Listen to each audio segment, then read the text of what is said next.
Yashodanandana Arjana Ranjana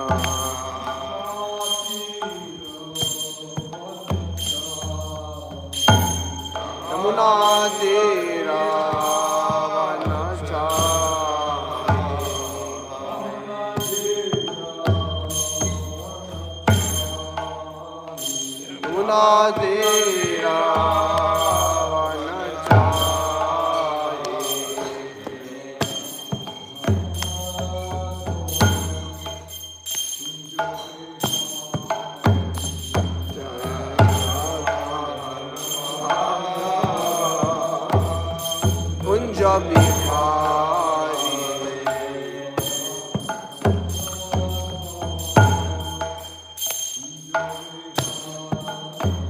Jaya Radha Madhava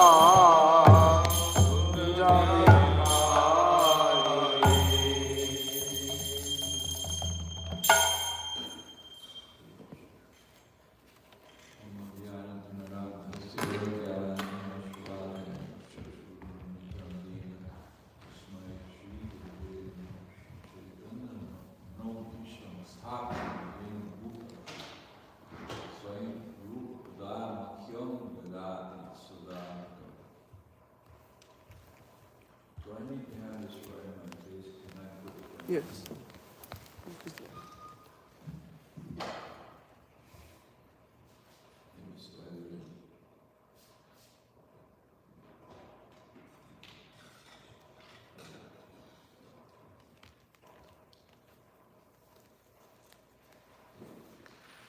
So text 16, following on,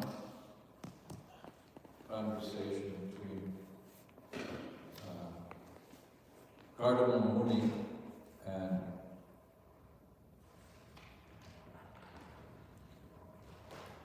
Manu.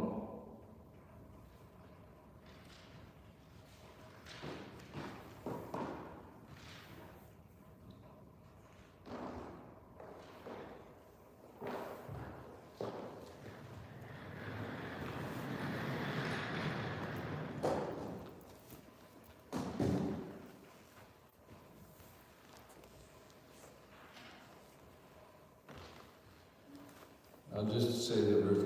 Prajapte ste vajrasadhisha tantya loka kilayam kama hato vibadha aham chalokan vado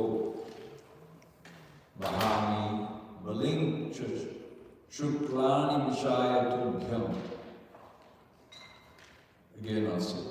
Prajapate ste vajrasadhisha tantya loka kilayam kama hato vibadha aham chalokan vado vahami baling chuklani vishaya tubhyam.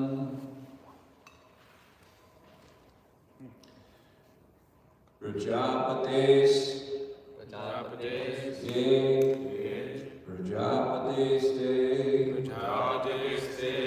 Vajrasa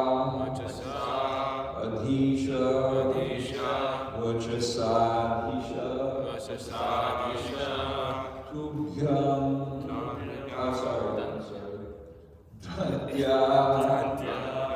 Dantya Prajapateste Vajrasadhisha Dantya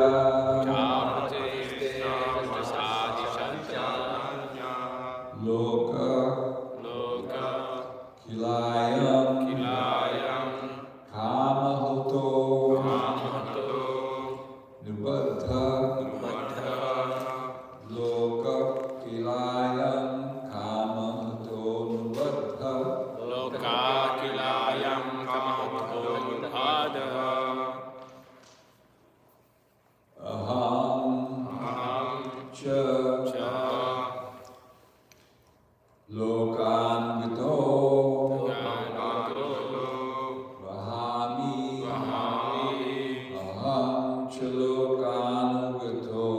Vahami Aham Chalokan Vito Vahami Balim Cha Shukla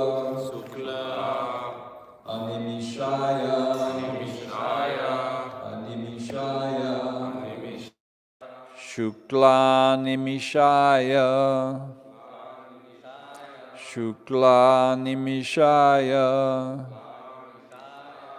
Tubhyam Baling cha Shukla Nimishaya Tubhyam Prajapate Ste Vachasadhishatantya Loka Kilayang Kamahato Nubandha Ahang Chalokanugato Ahami Buling Chashukla Nimishaya Tubhyang Prajapate Ste Vachasadhishatantya Loka Kilayang Kamahato Nubandha Ahang Chalokanugato Vahami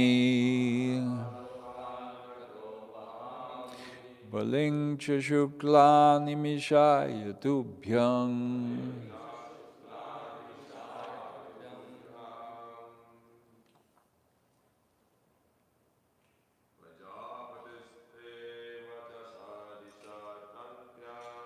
Prajapate Ste Vachasadhishatantya Loka Kilayang Kamahato Nubandha Anchalokanugato Vahami Baling Chashukla Nimishaya Tubhyang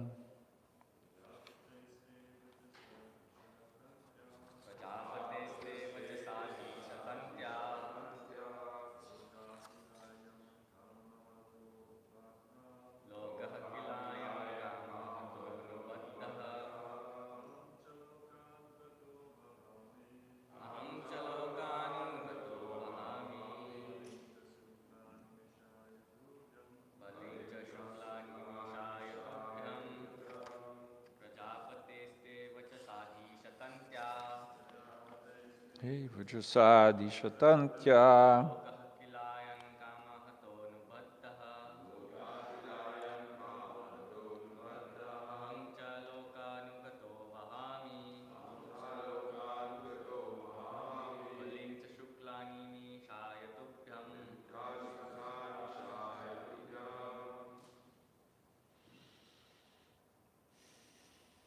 You like to say?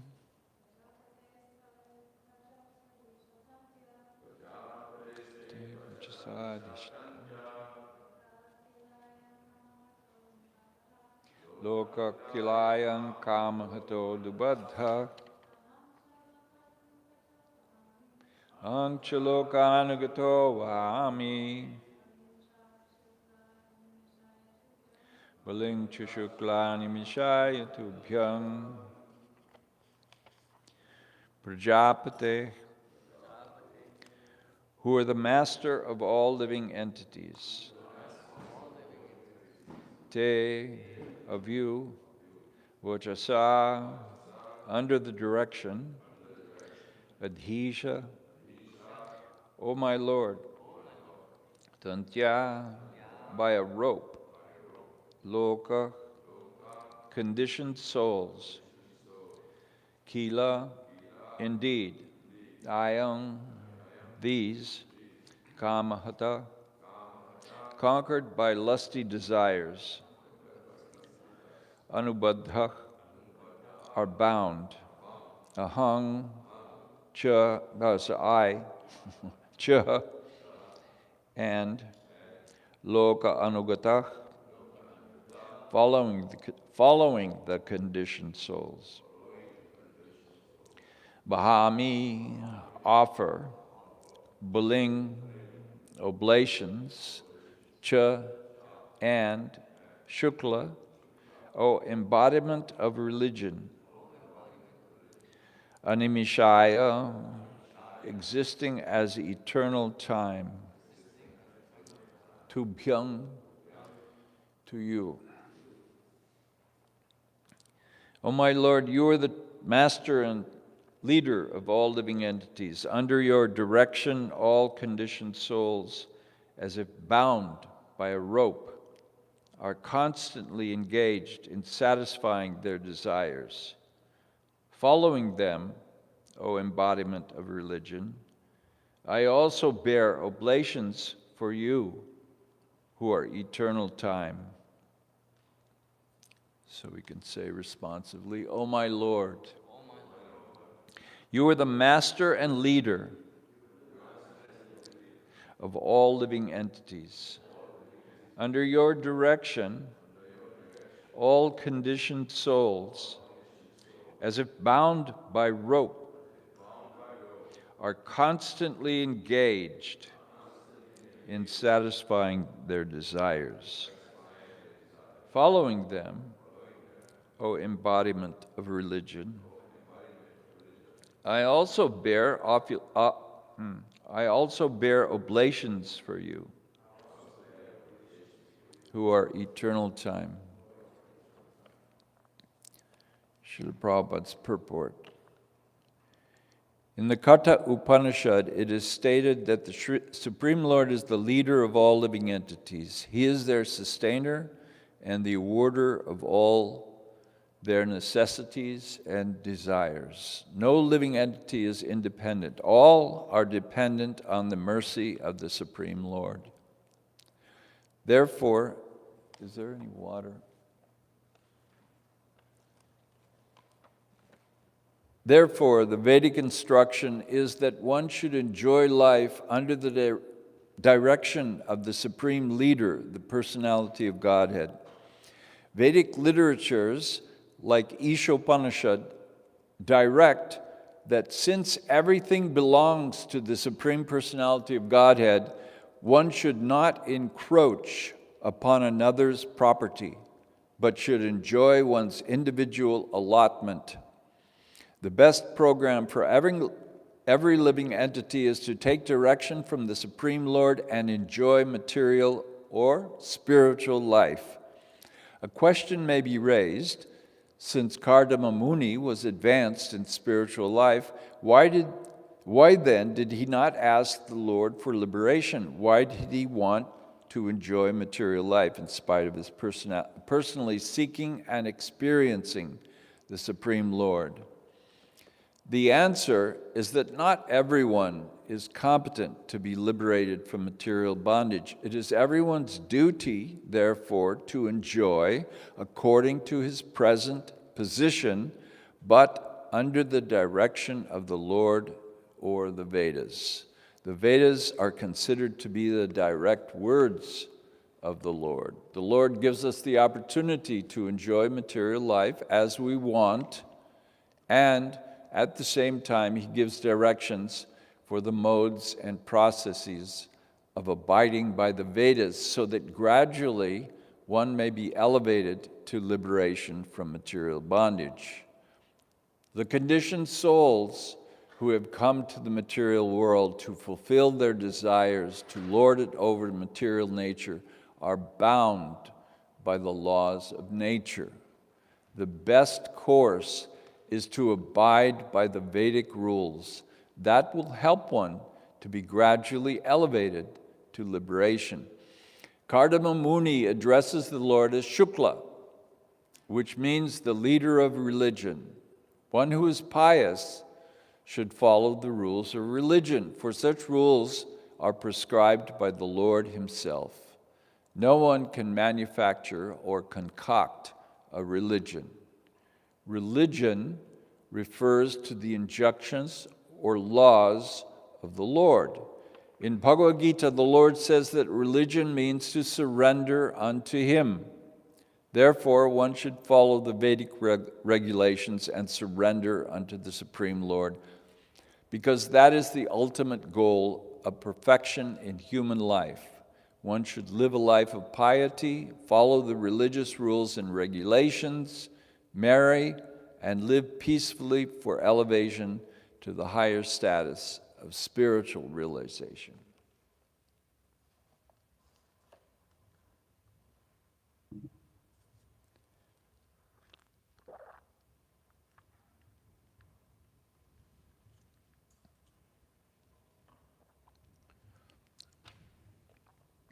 So one more time, I'll read the translation. O my Lord, you are the master and leader of all living entities. Under your direction, all conditioned souls, as if bound by rope, are constantly engaged in satisfying their desires. Following them, O embodiment of religion, I also bear oblations for you, who are eternal time. So this is in furtherance of Kardama Muni is a Prajapati, as is Manu. So here in the beginning, he says, Prajapates te. So he's speaking, he's saying, O Lord, you are the master and leader of the living entities. You're the progenitor of the living entities also. Under your direction, all the conditioned souls. Here he uses the word loka. It's in modern Hindi, lok means the people. So it has that meaning, and it also means planet. So the lokas are planets, but loka is also conditioned souls, or the people. So under your direction, vachasa, that tantya, right? We don't have it displayed anymore, I guess. Anyway, it doesn't matter. So under your direction, the tantya, the rope, binds the living entities, these loka, the common conditioned souls. And anugata means following the loka, loka anugata. So following the loka, I'm also looking to satisfy my desires. But kama hata means to destroy or kill. So kama hata, the loka is kamagata. Their desires are destroying them because they're bound by a rope. What is the rope? It's material nature. They're bound by the rope of material nature. But Bahami, Baling, I'm giving you a bali. Baling is the object case. I'm giving you a bali, an offering. So that's the system. That's dharma. Then he says shukla. Oh, I'm giving you an offering, shukla. So shukla, Prabhupada explained, shukla means in this case the originator of religion, or the embodiment of religion. So he's Animishaya, the eternal one. So this is in accordance with the system. How do you get out of this this bondage? Karma bandha, the bondage of work. Or in this case, he says anubaddha. So that's the system. We're bound up in the material world. We're bound by nature, 3 modes of material nature. But what do the materialists do? They fight with nature. They try to overcome nature. When a pandemic comes, they fight with it. They release virus everywhere. They have all the methods to fight with nature. When the volcano comes, they can't really control the volcano, but they have all kinds of things to sense when it might come. They study it. They have scholars that are constantly, whatever they're called, volcanologists or something. Huh? Seismologists.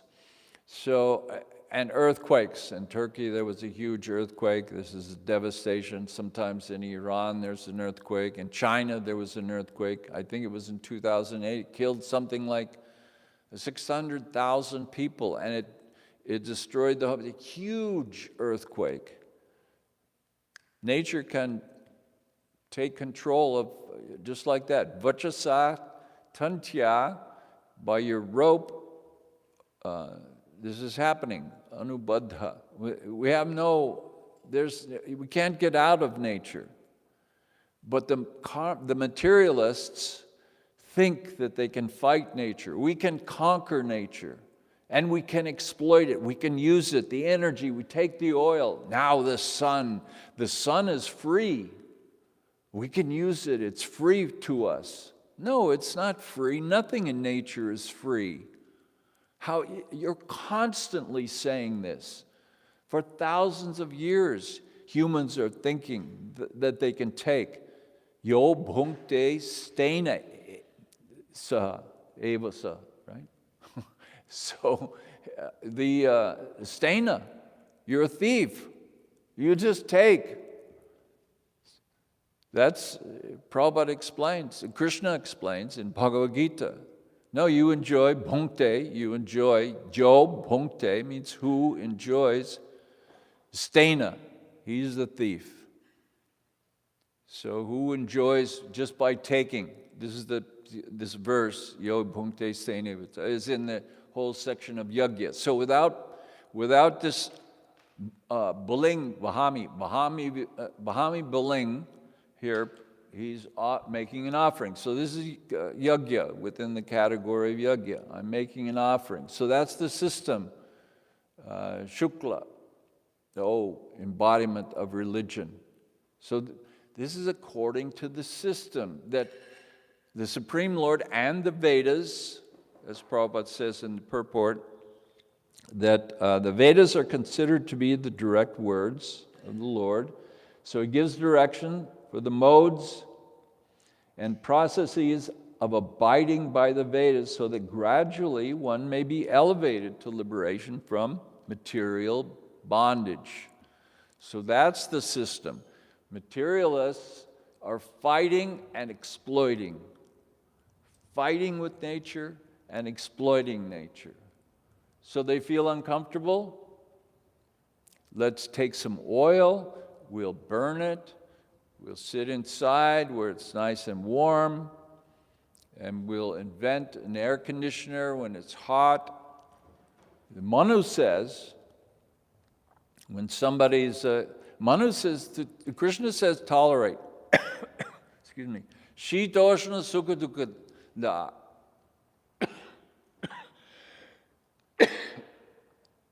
Agama paino nitya stang sitikshasva bharata.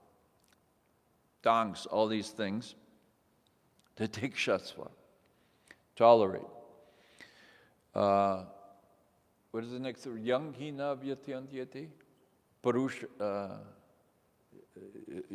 Yang hin vyatyante purushang purushashava. Sukadukang dhirang so amritadbhaya kalpate. So the next verse after that, first he says tolerate. Yang hina vyatyante. So essentially the next verse means that, and those who tolerate are eligible for liberation. That's the way Prabhupada translates. Eligible for liberation. So this is a culture of tolerance. In Manu describes the vanaprastha stage of life. So there are three stages of life: brahmacharya, vanaprastha, sannyas. There's this theme of austerity. So along with austerity in the Vedic culture is tolerating nature. So this part of austerity. So we tolerate nature. The Shita, Ushna means summer and winter. And tolerating the Vegas, like Rupa Goswami says. The different Vegas, these human nature. We tolerate these urges. But we also tolerate external external aspects of nature that trouble us. So in Manu, the vanaprastha should go in the summer next to the fire and sit And winter, tolerate the winter, live in a cave. So extreme, how could we do that today? But this kind of tolerance is prescribed,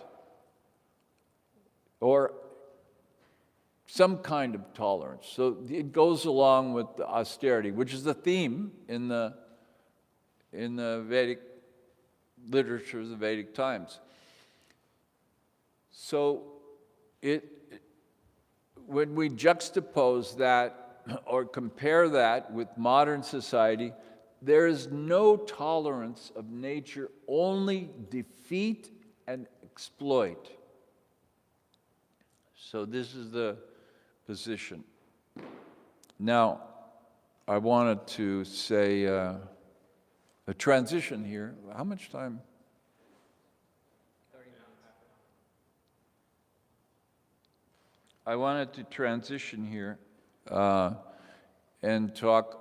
I'll use the word dharma to transition. Krishna, or here Karnamya Muni says Shukla, he addresses the Lord as Shukla, or the embodiment of religion, because he's working, or he's demonstrating to us, of course, he's a great exalted personality, Prajapati, way beyond our reach in terms of everything. But he explains that Vahami Baling Shukla, in order to get out of this bondage, I'm going to make offerings, and I'm going to live according to the Vedas. So even though I have material desires, it may be mixed, material desires, spiritual desires, I'm going to depend on Krishna, the embodiment of religion, to do these things. Then Prabhupada says in the purport that the Supreme Lord Krishna establishes religion, no one else can establish religion. And he explains that the highest religion that Krishna establishes in Bhagavad Gita is to surrender to Krishna. Sarva dharman parityajya mam ekam sharanam vraja. So this is the highest religion, ultimately surrendered to Krishna. He says nobody can make religion, but there is something called dasyu dharma. So that means thieves' religion. So that means that people try to make religions. They try to establish values independent of the Supreme Personality of Godhead. Although the one who can truly make religion is the Supreme, and his religion is embodied in the Vedas. But people are trying to make their own religion, like this Dasya Dharma. An example is honor among thieves. So these values exist in society, many values. Now I'm going to transition. I want to talk about humanism, because I advocate for preaching. This is a strategic point, that we often preach to the individual, and we talk about spiritual life, Krishna consciousness, and how individually it's important. Prabhupada also, this verse speaks very individually. He says you should get married, live peacefully for elevation to the higher status of. So it's really very much directed to the individual, and that's good for preaching. I mean, we're talking person to person. But there's another kind of preaching, or another idea in preaching that you can add to your arsenal, so to speak, and that's addressing humanity, or addressing society, the way society, materialistic society, behaves. So I want to talk about humanism. And here Prabhupada explains that nobody can manufacture dharma. He says religion, but let me use the word dharma.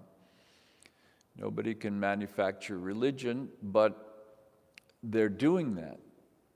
So in the late 1800s, especially, humanism is very old. It's not new, but in the late 1800s, there was a sort of a resurgence of this humanism, and it's basically atheism. They clearly reject religion and God. They're materialists. And if you read any definition of humanism, it specifically says, we don't believe in religion or God. Humanists believe in humans, their ability to, their freedom, their pursuit of freedom, their ability to, let's say, overcome obstacles, human potential, human rights. So humanism is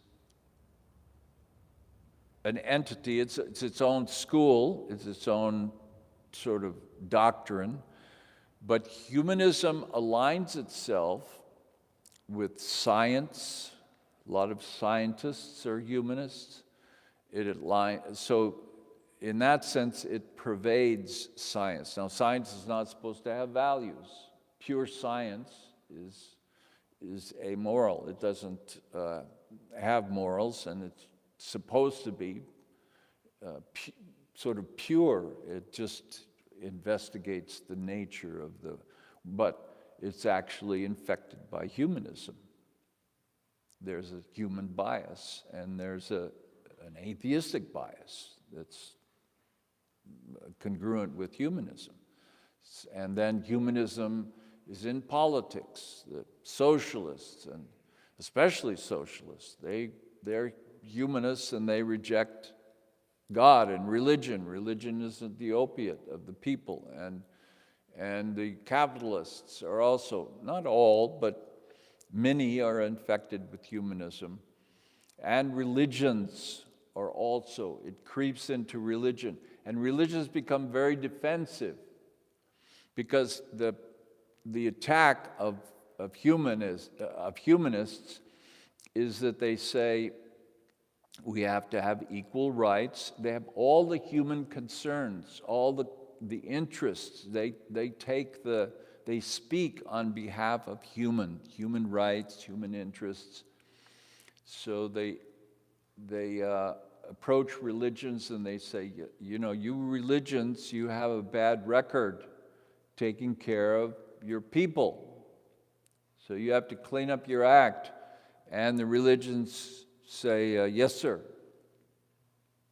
They're a little defensive when it comes to the humanist perspective. And so for that reason, they kind of become influenced. So then you see Christian humanism, that kind of thing.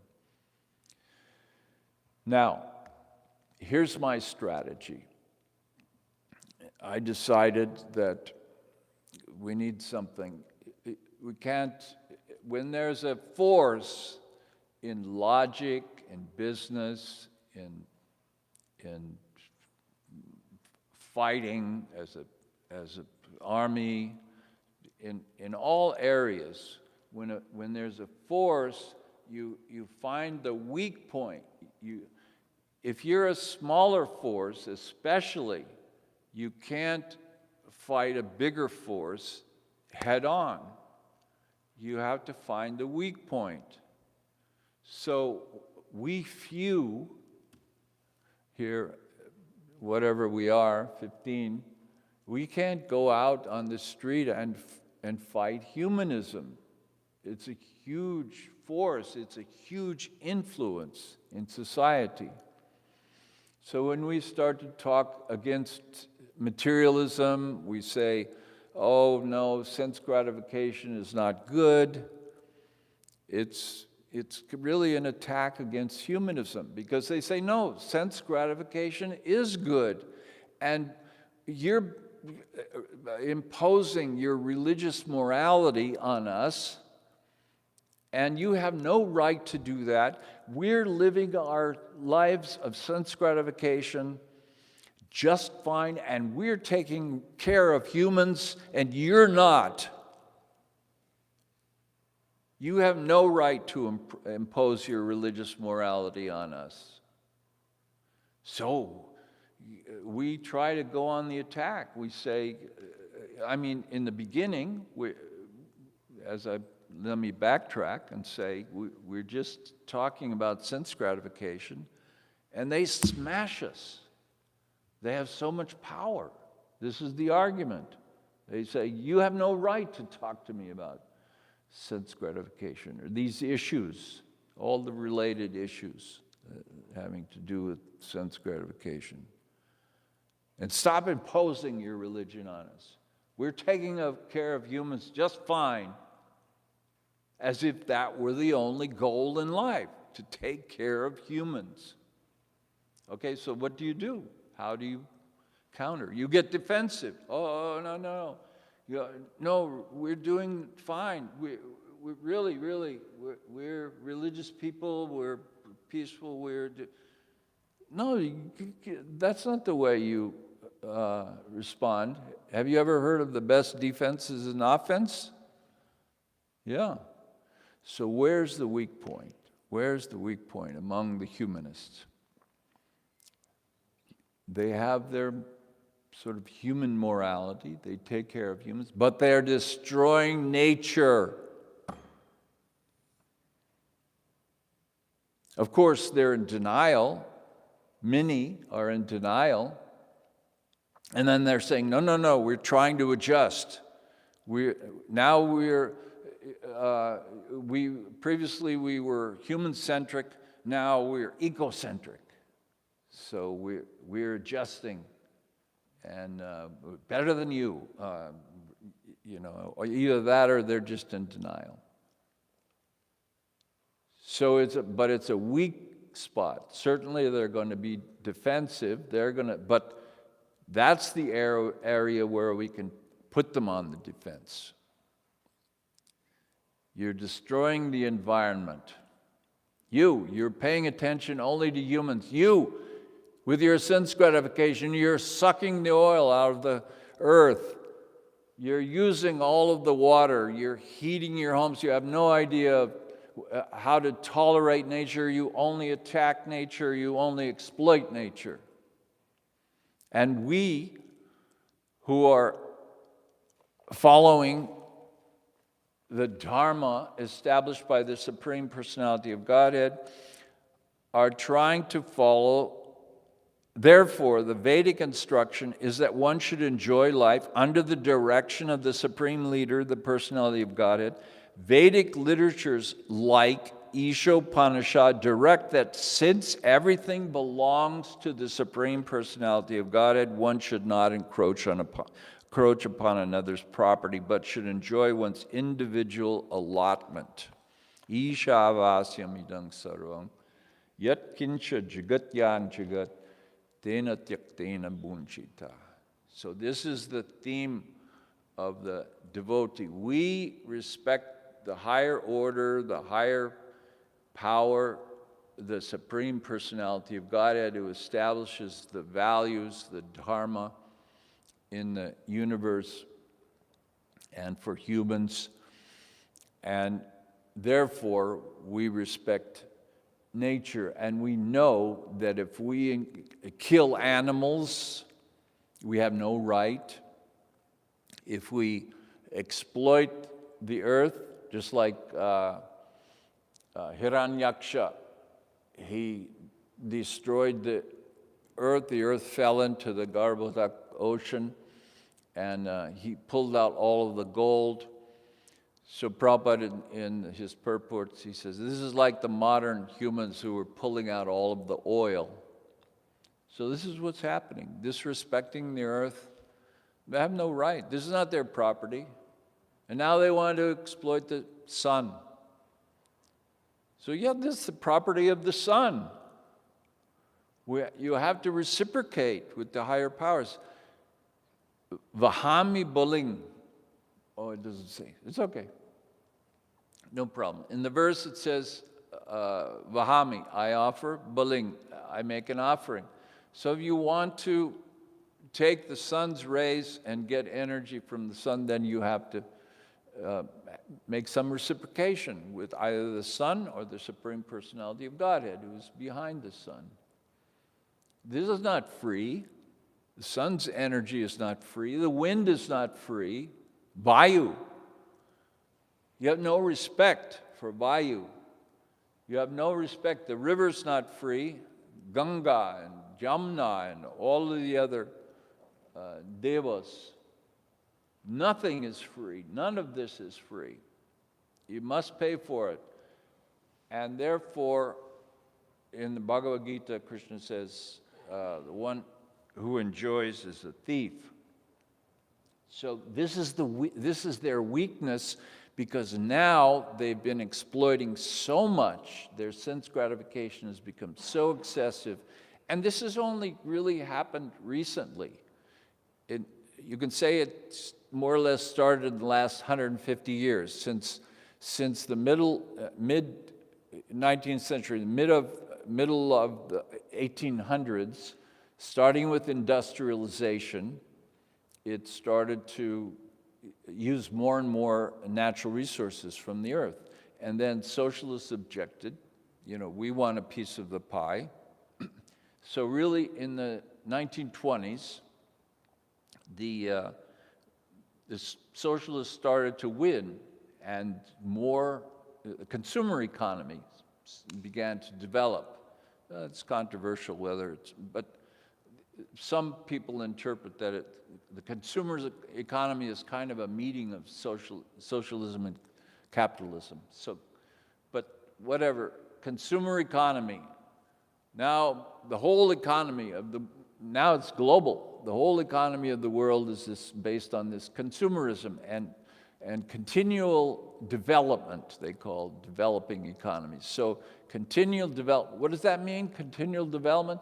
Continually more and more exploiting resources. We're going to run out of oil, so let's do electric. So we'll need lithium or whatever we need, rare earth minerals or something. We always need something. We meaning the materialist, need to exploit the nature. So 1920s, so it's gradually, now it's really coming up. But some countries, India, Asia, Africa, they're kind of kept behind here. We don't want them to, they just continue along in their traditional societies, more or less. They don't have the European American, the same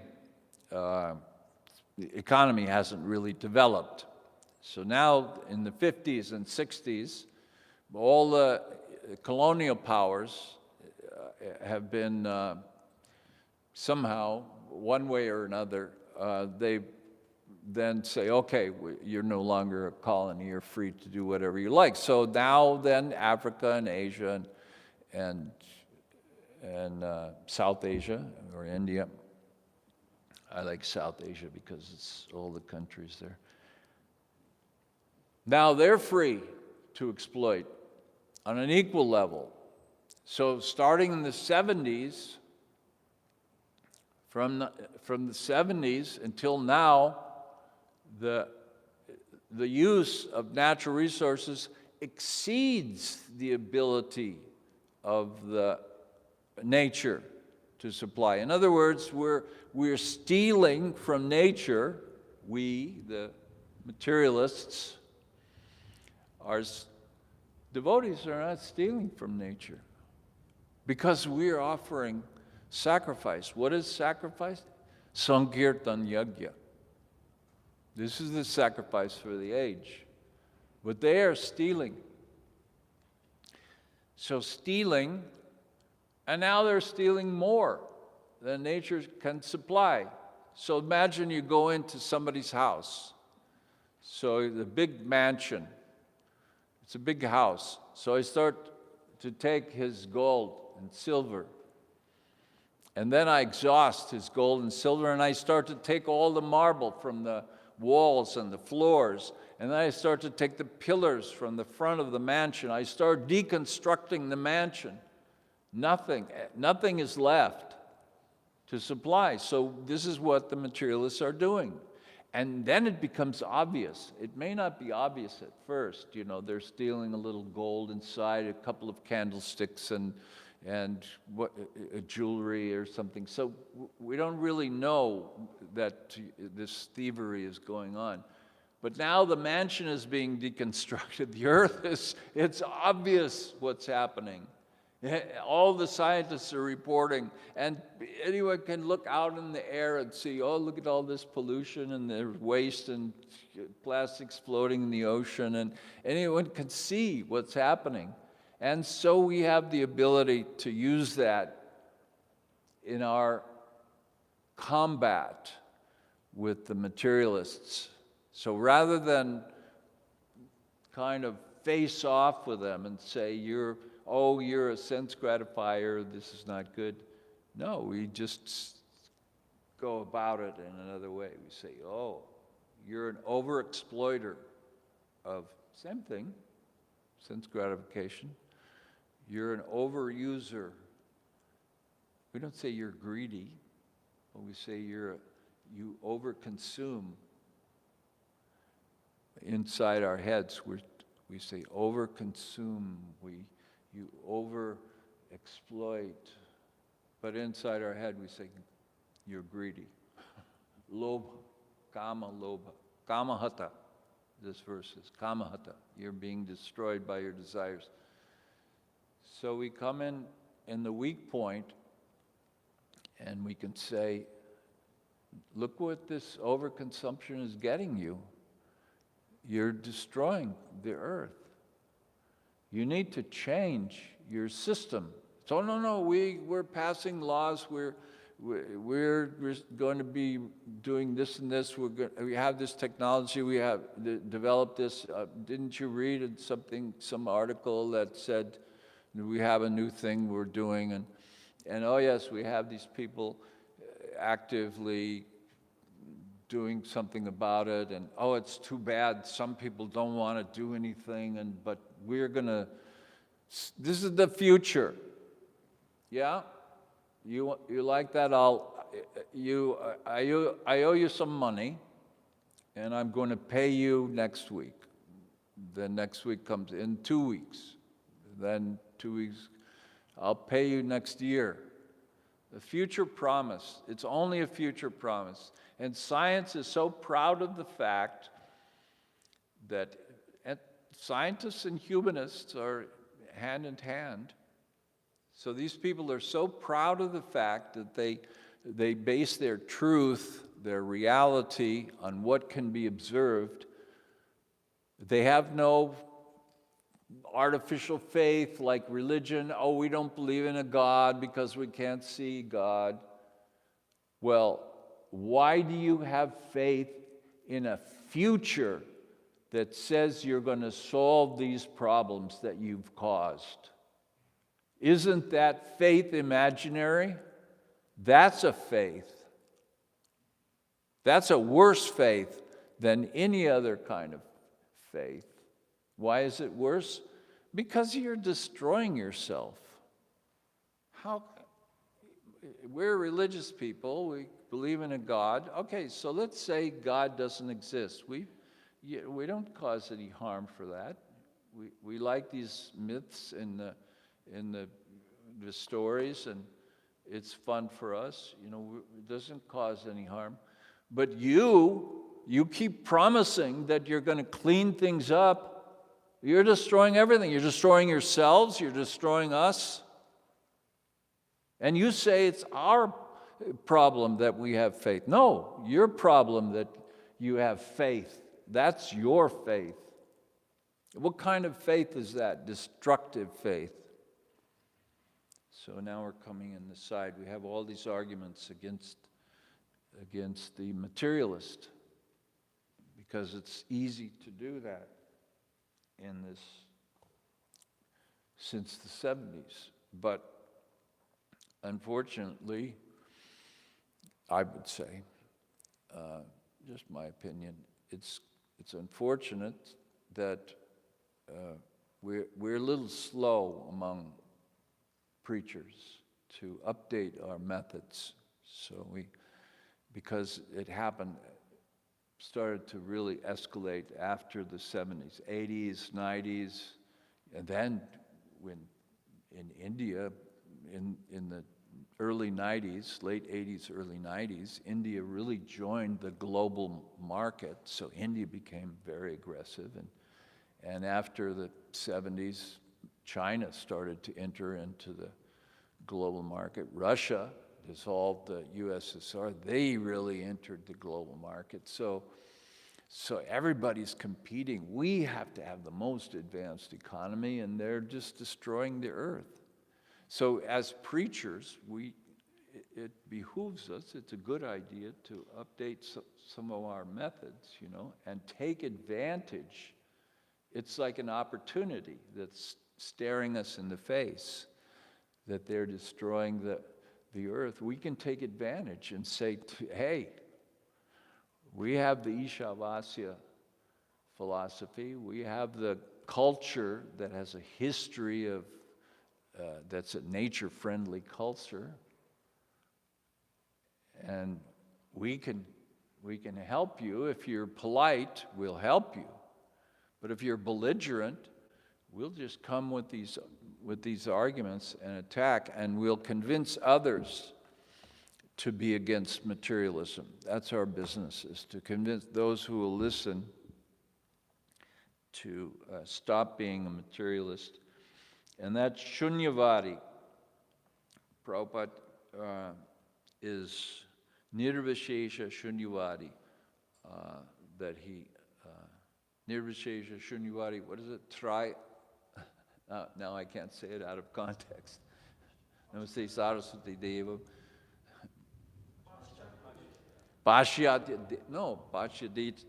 Desha Tarane. Tarane means to deliver.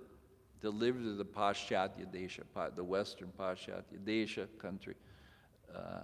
Tarane, deliver from the Shunyavad, the voidist vad, the voidist school. So materialism falls in the category of the voidism. So this is in our line. We're following Prabhupada, and that's Prabhupada's method to defeat. And we're following in the line of Bhaktisiddhanta and other great acharyas, Prabhupada himself, who went on the offense. They didn't just... Prabhupada said once, he wrote to Jamuna Devi that yes, Vaishnava's very gentle, and we could live in an ashram like Vyasadeva or some sadhu. We can try to follow in their footsteps, but that's not our system. Our system is to go and defeat these materialistic elements and impersonal elements. But materialism is the worst. Worse than impersonal. They deny even the impersonal realization of God. So, I didn't go over time, did I? Any comments? You have 10 seconds, right?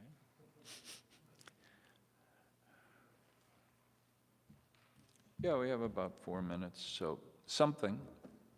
Please, somebody, give the humanist argument.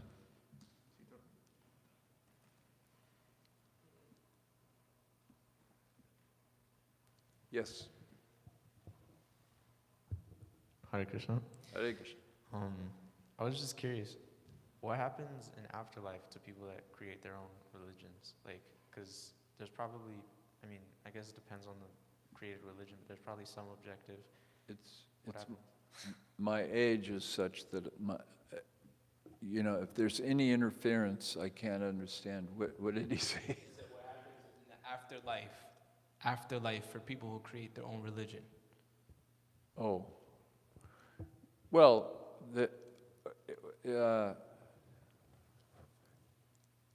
it's all right. First of all, obviously the humanists don't believe in an afterlife, so it's fantastic that we don't have to even discuss the afterlife with them because they'll throw that out the window. And we have something to show them that you're creating hell on earth for yourself, and look at your grandchildren. Is this what you want to do? Do you like to kill your grandchildren? Do you believe in human sacrifice? Do you know the Aztecs used to sacrifice humans for their well-being? Is that what you're doing? Sacrificing your grandchildren for your well-being? You like that? Killing your grandchildren? Oh, I don't know. Great-grandchildren then. Maybe you're killing them. You're polluting the air, you're polluting the ocean. So, this life. Afterlife, Krishna says, Nayang lokos tyagyasya kutonyah kuru sattama. So he speaks in Bhagavad Gita all about yagya, reciprocating with the higher powers, but reciprocating with the Supreme. That's yagya. And in the age of Kali, it's Sankirtan yagya, is to celebrate Krishna and to propagate his message. So the next life, Krishna says that ayang nayang loko yagyasya, for the ayagya, for the person who doesn't do these sacrifices, or here, who doesn't live according to dharma that's established by the Supreme, then they have nothing. They tend to have nothing in this life, and also anya in the next life. Specifically, if they're going to be a hog or a dog or whatever, it's not. The Bhāgavatam talks about, they're going to go to this place or that place, but ultimately,